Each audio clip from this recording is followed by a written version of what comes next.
नमस्कार साथियों, आप सबका पुनः स्वागत है श्रद्धास्तु ज्योतिष में। आज हम लोग कवर करने वाले हैं मेष लगन की कुंडली में यदि बृहस्पति षष्ठम भाव में बैठे तो क्या फल। हम ये भी कह सकते हैं मेष लगन की कुंडली में कन्या राशि का बृहस्पति किस प्रकार का फल देता है। इससे पहले हम लोग चैनल में सूर्य, चंद्रमा, मंगल, बुध की कंप्लीट वीडियो रिकॉर्डिंग अपलोड कर चुके हैं।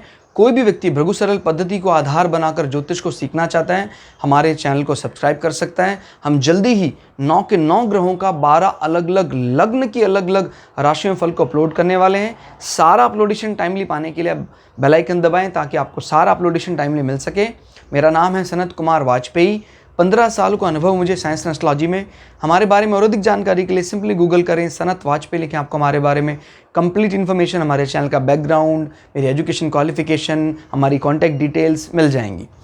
शुरुआत करते हैं। ये लग्न या प्रथम भाव से अगर गिनते हैं एंटी क्लॉकवाइज तो बनता है षष्ठम भाव, छठा भाव। फिलहाल यहाँ कन्या राशि है और बृहस्पति बैठे हैं। छठा भाव क्या बताता है दोस्तों? छठा भाव बताता है हमारे जीवन में किस प्रकार के रिपु या शत्रुओं का सामना हमें करना पड़ेगा। हमारे जीवन में ऋण या लोन किस प्रकार हमें परेशान कर सकते हैं या हम चुका सकते हैं उनको। जीवन में जितने भी ये पालतू पशुओं से संबंधित चीज़ें हैं या कोई किसी को इस प्रकार के विकार हैं, ट्यूबरकुलोसिस, तपेदिक भी कहा जाता है जिसको, ये सब भी छठे भाव से, इस प्रकार की कोई व्याधियाँ, इस प्रकार की कोई बुखार, ज्वर, इस प्रकार की बीमारियाँ, वो सब छठे भाव से देखा जाता है।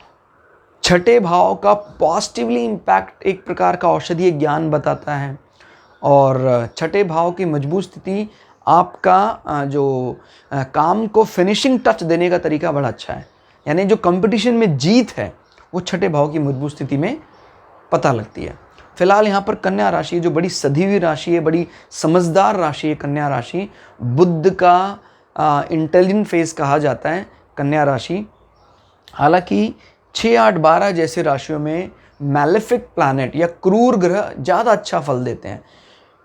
मतलब इस व्यक्ति के जो शत्रु होंगे, इसकी जो उनसे निपटने की स्ट्रैटेजी है वो बजाय कि शत्रुओं को लेकर आ जाए। ऐसे तो मेष लग्न वाले बहुत एग्रेसिव होते हैं, बड़े डोमिनेटिंग होते हैं, बड़े अच्छा जीवन में अनुशासित जीवन दिखाई देता है। लेकिन जो शत्रुओं को लेकर इनका जो स्ट्रैटेजी दिखाई देती है वो थोड़ी बुद्ध की ज़्यादा इस्तेमाल करते हैं। वहाँ पर बातचीत का इस्तेमाल करेंगे, वहाँ पर मंगल की जो बाय डिफ़ॉल्ट प्रॉपर्टी है डिशुम, उसका इस्तेमाल कम दिखाई देता है। और इसमें भी फिर बृहस्पति आके बैठ गए तो मतलब आपके शत्रु आपको ये समझते हैं कि भाई ये हमसे नरमी से पेश आता है, ज़्यादा एग्रेसिव होकर वो नहीं लड़ता है। अब बृहस्पति यहाँ पर देखिए, ये बात तो तय है कि बृहस्पति जैसे अच्छे ग्रहों का, इन ग्रहों में जैसे बृहस्पति या बुध का इन घरों में संबंध बनाना कोई बहुत अच्छा नहीं माना जाता। ऐसे तो हम फिर सब कोई अच्छा कहने लग जाएंगे, भाई ये भी अच्छा वो भी अच्छा। लेकिन अगर आप एक तुलनात्मक दृष्टि देखें, भाई जैसे यहाँ पर बृहस्पति थे, यहाँ तो उस समय बहुत अच्छा फल आ रहा था, लेकिन ये फल तो जो भी है बृहस्पति अनुकूल देने का प्रयास करेंगे। लेकिन जिस शक्ति के साथ बृहस्पति हमारे जीवन में आते हैं वो सारी शक्ति आपको जीवन में नहीं दे पाएंगे। इतना ज़्यादा ऑस्पिशियस प्लैनेट जो आपके जीवन में सारे दुखों को दूर कर सकता था, आपके बौद्धिक स्तर को बढ़ा सकता था, उससे आपने एक छोटे से काम के लिए लगा दिया। फिर ऋण संबंधी कार्य को मैनेज करो, शत्रुओं को शांत रखो, तो एक प्रकार की लिमिट में बांधना हुआ और बृहस्पति को एक प्रकार से कमज़ोर करना हुआ। तो हम ज़्यादा बली तो नहीं कह सकते हैं क्योंकि बृहस्पति को कन्या राशि का स्वामी भी खास पसंद नहीं है। तो यहाँ पर एक विरोधाभास तो रहेगा। फिर हम देखते हैं अभी हाँ, लेकिन ये कन्या राशि अगर किसी शुभ हाउस में पड़ती तो वहाँ पर बेटर रिजल्ट देखने को मिलते हैं। क्लियर हो गया? तो अभी क्या दिखाई देता है, बृहस्पति आपके भाग्य का स्वामी होकर छठे भाव में बैठा हुआ है। तो ये वाला संबंध थोड़ा सा खटास वाला लगने वाला है कि जब आपके पिता का स्वामी, आपके भाग्य का स्वामी आपके छठे भाव में बैठा है और बृहस्पति जिस भाव में बैठा है, एक तो वो भाव भी खराब है, जिसके साथ मतलब जिस घर में बैठा है वो घर का स्वामी बृहस्पति का एनिमी है। तो यह दो नेगेटिव चीज़ें नज़र आती हैं। तो आपका भाग्य कमज़ोर होता नज़र आएगा जीवन में जब बृहस्पति की अंतर्दशा महादशा लगी, कोई ना कोई बीमारी इस प्रकार की आपको घेर लेगी।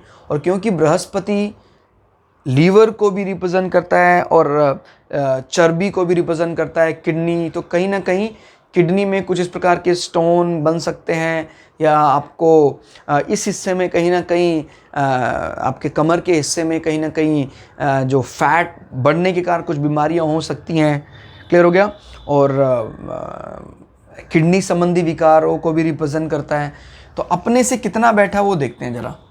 7, 8, 9, 10, अपने से 10 बैठा है। तो ये बात ये कहता है कि भाई बृहस्पति की दशा अंतरदशा में आपको कहीं ना कहीं रोग व्याधियां हैं जो आपके स्टेटस में, आपके जॉब में कहीं ना कहीं संकट ला सकती हैं। तो ये क्योंकि कनेक्ट किससे कर रहा है, 10 नंबर से।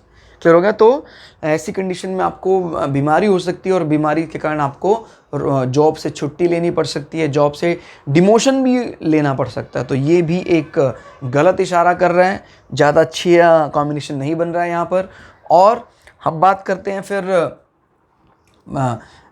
आपके शत्रुओं से निपटने की स्ट्रैटेजी प्लान तो रहेंगी, समझदारीपूर्ण बात रहेंगी, लेकिन जो स्प्लेंडर, जो एंथुजियाज्म हम एक्सपेक्ट कर रहे थे वो अभी 6 नंबर नहीं दे पाएगा। आप कंपटीशन में बहुत अच्छी मेहनत करते हैं, लेकिन जो रिजल्ट आपको मिलना चाहिए वो आउटस्टैंडिंग परफॉर्मेंस आपको नहीं मिल पाएगा। तो एक प्रकार का, क्योंकि बृहस्पति थोड़े बुझे बुझे से हैं, तो वो रिजल्ट आपको नहीं मिल पाएगा। फिर बृहस्पति के खर्चे की बात कर लेते हैं। 12वें घर का मालिक होकर अभी 6ठे भाव में बैठा है, तो कहीं ना कहीं आपको व्यय करवाएगा। क्लियर हो गया। इससे चीज़ें व्यय करवाएगा, इससे संबंधित व्यय करवाएगा। किसी शत्रुओं के पक्ष को कानूनी व्यय, बीमारियों पर खर्चा। तो ये एक गलत इशारा है बुध की, लेकिन अपने घर में दृष्टि फिर भी 12वें घर को बचाने का कार्य करती है। यानी आपके दूरस्थ जो संबंधी हैं वो, या आपके दूर स्थान में रहने वाले मित्र आपकी मदद करने वाले। क्योंकि देखिए अभी एक तो था खाली 12वें घर का स्वामी यहाँ बैठा है, अभी के 12वें घर में बृहस्पति ने स्वगृही होकर दृष्टि लगा दी, तो 12वें घर को इसने बचाने का प्रयास किया। तो जो इसका एक छोटा पॉजिटिव इम्पैक्ट है वो बना रहेगा। क्लियर हो गया। यानी इस व्यय को बनाए रखने में, मेंटेन रखने में आप कामयाब हो जाएंगे। क्लियर हो गया। व्यय तो होगा, लेकिन बृहस्पति की व्यय भाव में दृष्टि बताती कि लॉर्ड टेक केयर कर रहा है अपने व्यय का, रिजाइन नहीं दे रहा है व्यय को वो करने के लिए। तो ये अच्छी बात है कि आप व्यय को लेकर ज़्यादा पीड़ित नहीं होंगे, परेशान नहीं होंगे। व्यय होगा बीमारियों पर, लेकिन आप उससे रिकवर कर जाएंगे, ये अच्छी बात है। फिर इसमें बात करते हैं बृहस्पति की 5, 7, 9। तो बात करते हैं पहले पंचम, 1, 2, 3, 4, 5। पंचम दृष्टि है, लेकिन ये नीच दृष्टि है। Again is negative for your job and career. मैंने पहले ही बताया कि बृहस्पति की दृष्टि में कहीं ना कहीं बीमारी से जॉब रिजाइन या जॉब में डिमोटिवेट माने डिमोशन होने का चांस है। तो ये भी आपको ये बता रहा है कि जब बृहस्पति की दशा लगेगी तो पहला फेज कष्ट में बीतेगा। क्लियर हो गया। रिपु भाव में बैठा है, काफ़ी इनकम्फर्टेबल है, तो रिपु के कारण आपके जॉब में संकट, व्यवधान। और 7वीं दृष्टि ये बता दी, ये अच्छी दृष्टि मानी जाएगी कि अपने घर को ख़राब नहीं करेगा। हाँ, एक कंडीशन में आपकी जॉब के संकटों को एक फ़ायदा मिल सकता है कि जैसे मान लीजिए शनि जो है, शनि क्योंकि इनकी उच्च राशि के माने जो नीच राशि इसके स्वामी है, तो अगर शनि उच्च के होकर केंद्र स्थान में आ जाए, क्लियर हो गया, ये चंद्रमा जो इनकी उच्च राशि के स्वामी है वो स्वग्रही हो जाए, तो कुछ राहत मिल सकती है। जॉब में एटलीस्ट डिमोशन होने के चांसेस तो बिल्कुल नहीं होंगे। लेकिन अगर ना तो शनि केंद्र में है ना चंद्रमा केंद्र में है तो फिर दिक्कतें आएंगी। फिर बात कर लेते हैं बृहस्पति की यहाँ बैठकर आपके धन भाव में दृष्टि लगाना। ये दृष्टि क्योंकि इस भाव का कारकत्व है, ये दृष्टि कुछ बल देने वाली है। मतलब अंततोगत्वा काफ़ी संकटों के बाद, लेकिन ये मैं बोल रहा हूँ, ये सुनिए जरा ध्यान से, अंततोगत्वा यानी काफ़ी बड़े समय के बाद फिर कहीं जाकर इस भाव से आपके एसेट्स या स्थायी धन में कुछ बढ़ता दिखाई देगा।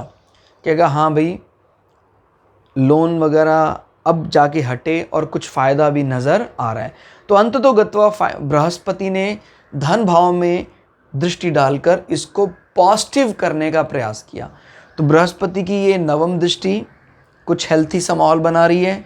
बृहस्पति की सप्तम दृष्टि, बाकी पंचम दृष्टि खराब है, और इन दो भावों की लॉर्डशिप लेकर भी बृहस्पति ज़्यादा अच्छे हाउस में नहीं बैठा है।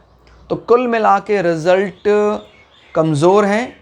लेकिन अब इसमें एक ऐसी चीज़ एक्टिवेट होने वाली है जो आपकी दृष्टि में एक विचित्र सा फ़ायदा लेकर आएगी। विचित्र आपको पता है, एक राजयोग होता है, एक विपरीत राजयोग होता है। तो देखिए अगर हम ध्यान से 6, 8, 12 और हमने बताया था विपरीत राजयोग कैसे होता है। इसका स्वामी अभी यहाँ बैठा हुआ है, तो इससे संबंधी सारे कष्टों का निवारण अंततोगत्वा यहाँ हो जाएगा। आपके जितने भी व्यय हुए जीवन में, जितना देखो विपरीत यानी विपरीत परिस्थितियां जितनी भी आएंगी उतना ही आपको बढ़ोतरी होती जाएगी। लेकिन इसका अर्थ ये नहीं कि विपरीत परिस्थितियां नहीं आएंगी, विपरीत परिस्थितियां तो आएंगी। लेकिन चलो हमें विपरीत राजयोग ने एक बहुत बड़ा गुड मैसेज दे दिया कि चलो अंततोगत्वा इसकी मदद से हम अपने एसेट बढ़ाने में कामयाब हो जाएंगे। तो ये एक कह सकते हैं टर्निंग पॉइंट आपके लिए कि भाई कष्टों के बावजूद भी आप अपने एसेट्स और व्यय को बचाने में कामयाब हो रहे हैं। तो मैं आपको बार बार बता रहा हूँ, इन हाउसेस को स्टडी कभी भी कोई भी करें, विपरीत राजयोग देखना ज़रूरी है। तो दोस्तों आज की इस क्लास में इतना ही, मिलते हैं अगली क्लास में। तब तक के लिए जय श्री भृगु पराशरा, जय श्री शुक्राचार्य, नमस्कार।